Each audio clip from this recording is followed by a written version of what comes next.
La decisión que tomó ayer un juez de la Florida, estado de los Estados Unidos, en favor de Andrés Felipe Arias tiene una significación y unos alcances inmensos. Hecho al margen, puesta al margen la circunstancia emocionante de que un hombre limpio como Andrés Felipe Arias pueda volver al seno de su casa, estar con su adorable esposa y con sus niñitos, que son la razón de su vida, ellos tres. Hecho todo eso al margen, nos queda el acontecimiento político que va implícito en la decisión del juez. Porque Andrés Felipe Arias estaba siendo perseguido por Juan Manuel Santos y por nuestro embajador en Washington. ¡Qué cobardía! ¡Qué cosa tan miserable! Como un delincuente común. Desde luego que a ningún delincuente común lo estaban persiguiendo como están persiguiendo a Andrés Felipe Arias. No se habían puesto los servicios del Estado al servicio de ninguna persecución contra ningún criminal colombiano, como lo hicieron Juan Manuel Santos y Juan Carlos Pinzón contra Andrés Felipe Arias. Hasta allá llevaron el nivel de sus odios, de su villanía, de su crueldad. Porque Andrés Felipe lo había perdido todo. Recordemos que en el antiguo recetario de las penas que se imponían a los griegos, la mayor de ellas, la más dolorosa, la más dura y la más afrentosa, era la pena del destierro. Los griegos lo soportaban todos, menos el destierro. Y es que todo es soportable, menos el destierro. Uno se puede ir de su patria, por razones personales, porque quiere buscar otro rumbo, porque tiene otras alternativas, pero el hecho de que no pueda volver es demasiado doloroso.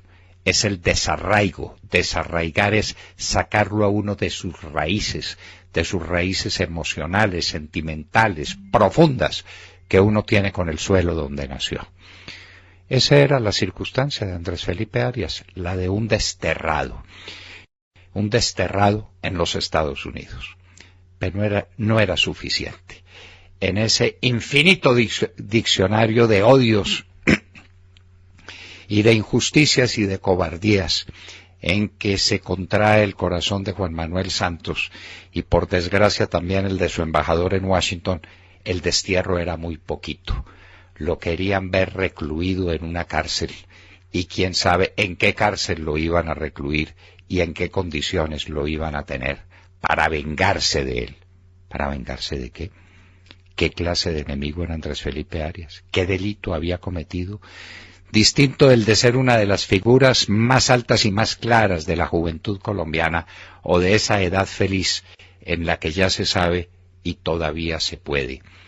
Andrés Felipe Arias era uno de los firmes candidatos que tenía Colombia para la presidencia de la República. Era un hombre que tenía que intervenir en los destinos nacionales, por sus enormes conocimientos en materia económica, por su probada experiencia en el tema relativo a la tierra, al agro, al campo colombiano, por su ilustración, por su capacidad, por su inteligencia, por tantas razones. Andrés Felipe Arias era una figura preclara de la política colombiana. Lo había perdido todo, pero repetimos, no era suficiente. Y los jueces de los Estados Unidos se habían plegado a esa petición del gobierno nacional transmitida a través de nuestra embajada en Washington.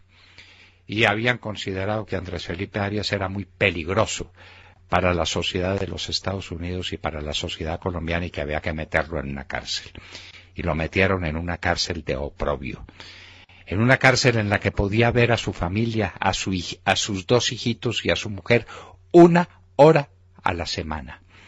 En la que tenía que estar en unas condiciones miserables de aislamiento, como el peor de los delincuentes. El juez de los Estados Unidos dijo que eso no era justo y lo mandó para su casa y lo restituyó emocionalmente. Hoy Andrés Felipe Arias es una persona distinta. Pero, cuidado, que eso no basta. La decisión del juez de los Estados Unidos es mucho más comprensiva y mucho más significativa. Porque si no hubiera habido en el curso del proceso pruebas adicionales, si no se hubiera comprobado otra cosa distinta de la que estaba comprobada en el momento en que los jueces americanos cumplieron las solicitudes hechas por el gobierno de Colombia, nada hubiera cambiado. Pero todo cambió. ¿Por qué? Porque los jueces americanos comprendieron que Andrés Felipe Arias no era un preso ordinario, sino que era un preso político. Que lo que había en su contra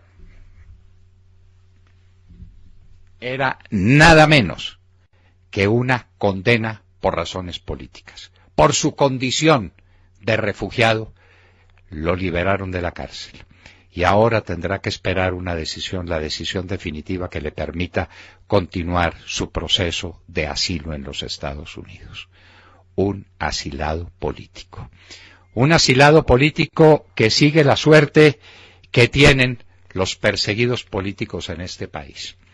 Mañana en Medellín se celebra un plantón para protestar por la detención de Luis Alfredo Ramos, que lleva 3 años y 3 meses metido en una cárcel por nada, porque no hay pruebas en su contra de nada y porque no puede haberlos, porque los testigos que se recogieron en su contra son testigos falsos, uno de los cuales ya está condenado como tal, el más importante de todos ellos, porque está perseguido también políticamente Oscar Iván Zuluaga, porque su hijo, que está haciendo un PhD en los Estados Unidos en una de las mejores universidades americanas, tampoco puede regresar al país.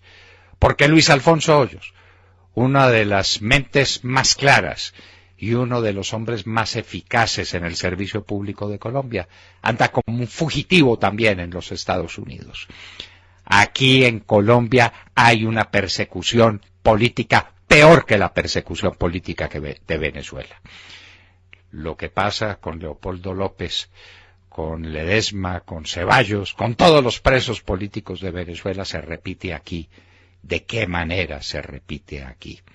Los jueces americanos lo entendieron y liberaron a Andrés Felipe Arias, que es un acto de justicia en favor de Andrés Felipe Arias y un acto clarísimo de condena a la justicia politizada que hay en Colombia. La justicia politizada al servicio de una dictadura oprobiosa e ignominiosa que arruinó al país. Eso es lo que tenemos en Colombia. Y eso fue lo que reconocieron ayer, los jueces americanos cuando le dieron libertad a Andrés Felipe Arias. Nada menos que eso es el sentido de esa decisión, que nos conmueve desde el punto de vista personal, pero que nos da una esperanza. No todo está perdido. Los jueces extranjeros han empezado a entender definitivamente qué es lo que pasa en Colombia, qué clase de dictadura tenemos y qué clase de justicia es la que estamos padeciendo. Acaban de escuchar el editorial del doctor Fernando Londoño en La Hora de la Verdad en Radio Red a las 7 de la mañana, 18 minutos.